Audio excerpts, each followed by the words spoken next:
Halo Boruto Lovers, mari kita bahas manga Boruto to Blue Vortex chapter 20. Pada chapter 20 kali ini banyak sekali hal-hal yang sangat menarik. Mulai dari Matsuri yang akan melahap Konohamaru, tim 7 dan tim Suna diambang kekalahan melawan Ryu, Sarada menggunakan Mangekyo Sharingan dan mengeluarkan jutsu spesial seperti Black Hole dan masih banyak lagi. Oke, mari langsung aja kita ke pembahasannya, gas!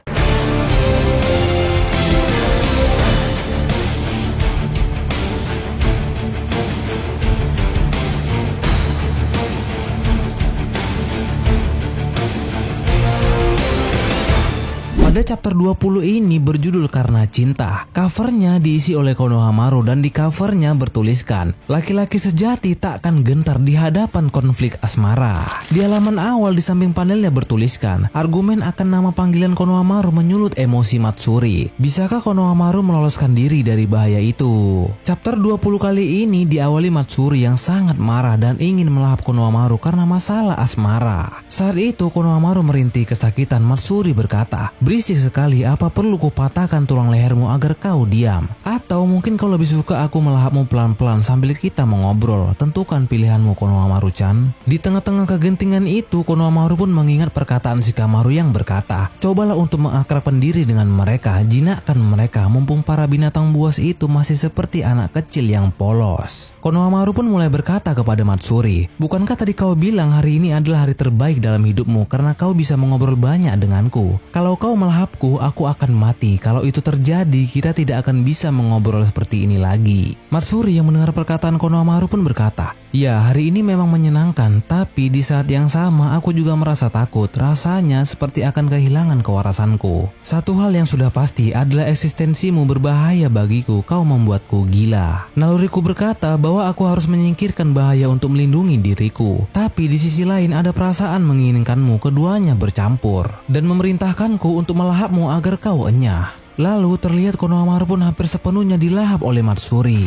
Scene pun beralih ke pertarungan antara tim 7 dan tim Suna melawan Ryu. Dan terlihat Ryu sedang mengeluarkan gelombang pasir besi untuk menyerang Araya. Melihat hal itu, Araya pun mengeluarkan Futon Sajin Topa, yaitu dobrakan debu. Akan tetapi jutsu itu tidak mampu mengempaskan pasir besi. Araya pun terpental. Melihat hal itu, Mitsuki pun langsung mengeluarkan ular senjutsu miliknya untuk menyerang Ryu. Akan tetapi Ryu berhasil menghindari serangan tersebut. Dan tiba-tiba Ryu pun menarik Araya menggunakan pasir besi miliknya untuk menghalangi serangan Mitsuki. Mitsuki yang melihat itu pun kaget. Dia langsung memberhentikan serangannya. Lalu Ryu pun kembali mengeluarkan gelombang pasir besi untuk menyerang Mitsuki. Mitsuki yang terkena serangan itu pun langsung terpental. Sarada yang melihat kejadian itu pun berkata, "Mitsuki!" Dan terlihat Ryu menggunakan pasir besinya untuk menyandra Mitsuki dan juga Araya. Ryu pun berkata, dilihat dari manapun kakak-kakak sekalian sudah terpojok ya." Araya yang dalam keadaan terikat oleh pasir besi Ryu pun berkata, "Yodo, Sarada, tidak usah pedulikan kami, kalian berdua larilah." Ryu yang mendengar itu pun berkata, "Jangan bicara yang tidak-tidak, mana mungkin kalian kubiarkan kabur. Tapi kalau dipikir-pikir, meski kalian semua kuhabisi, sebenarnya sama sekali tidak ada untungnya bagiku.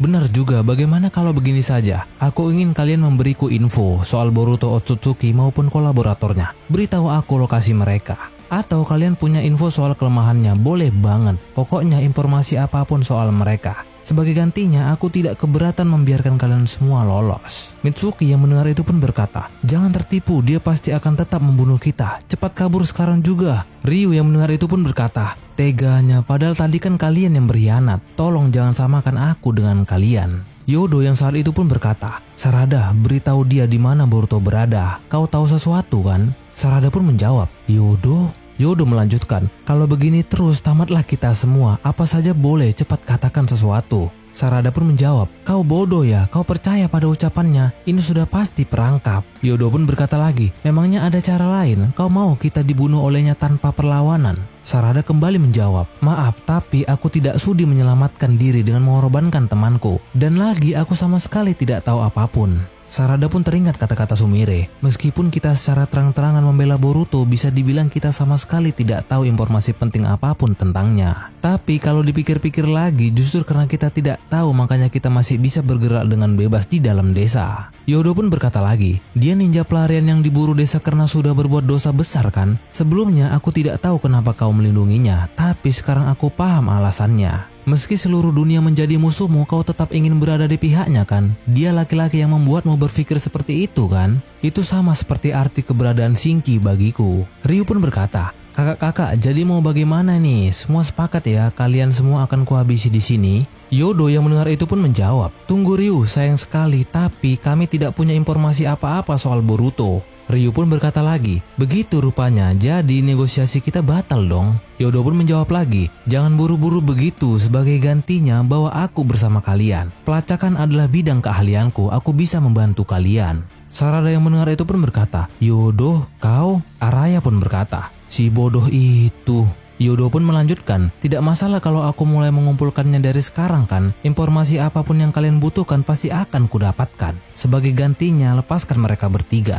Shin beralih ke tempat Konohamaru dan juga Matsuri. Terlihat Konohamaru pun hampir dilahap oleh Matsuri. Dan anehnya Matsuri mengeluarkan air mata sambil berkata, apa ini? Ada yang mengalir keluar dari mataku. Konohamaru yang melihat itu pun berteriak, Matsuri! Matsuri pun berkata dalam hati, aku berdebar-debar, kenapa padahal dia hanya memanggil namaku. Selain itu, cairan yang keluar dari mataku ini, air mata? Konohamaru pun berkata, kenapa kau meneteskan air mata? Sebenarnya ini membuatmu sedih kan? Di lubuk hatimu yang terdalam kau tidak ingin melahapku.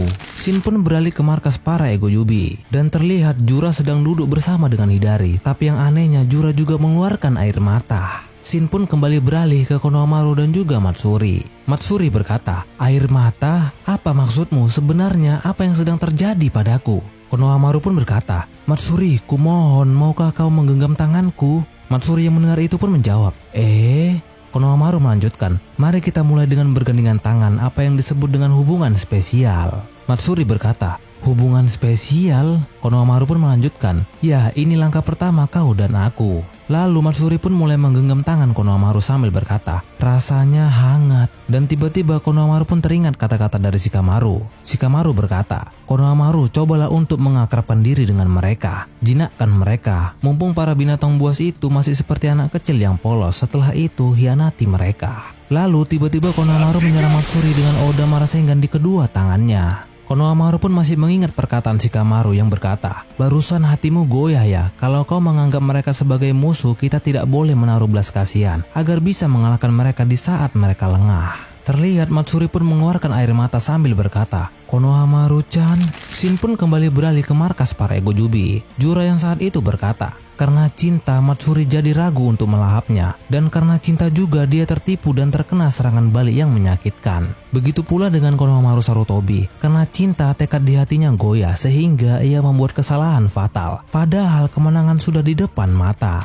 Shin pun kembali beralih ke pertarungan tim 7 dan tim Suna melawan Ryu. Dan terlihat pasir besi Ryu menyerang Yodo dengan telak ke bagian perutnya. Sarada, Mitsuki dan juga Araya yang melihat itu pun kaget. Ryu berkata, request ditolak, jangan sok mengaturku, bikin kesal saja.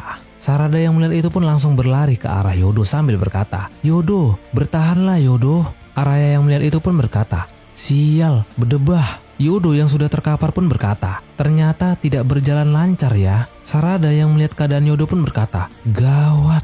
Yodo pun berkata lagi, sudahlah, aku tahu kok, aku sudah tidak bisa. Sarada yang mendengar itu pun langsung berteriak, Yodo. Akan tetapi tiba-tiba Sarada pun langsung dililit oleh pasir besi Ryu. Ryu berkata, beres deh, dengan begini kalian semua sudah jadi boneka dalam kendaliku.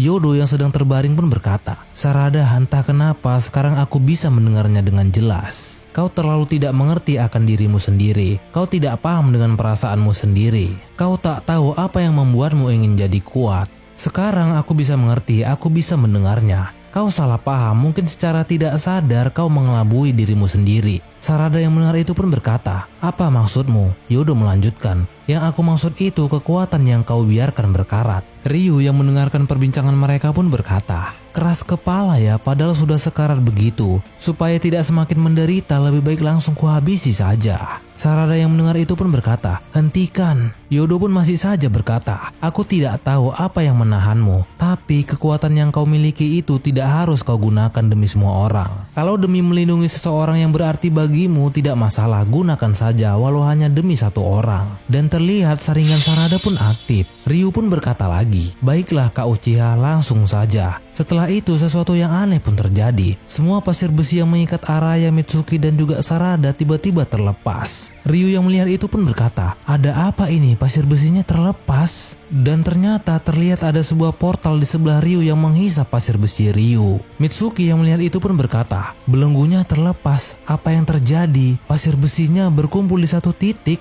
bukan terhisap ke satu titik." Dari kejauhan terlihat Mitsuki pun melihat ke arah Sarada. Dan ya, ternyata Sarada mengaktifkan Mangekyo Sharingan miliknya. Mitsuki yang melihat itu pun berkata, "Mata itu Mangekyo Sharingan." Dan momen itu mengakhiri Boruto to Blue Vortex chapter ke-20 kali ini. Sebelum berakhir ada sebuah catatan kecil di samping panelnya. Kekuatan yang ada untuk melindungi orang yang berharga. Yang merekah di balik kelopak mata itu adalah Mangekyo Sharingan. Oke, terima kasih sudah menonton video ini sampai akhir. Sampai jumpa di video selanjutnya.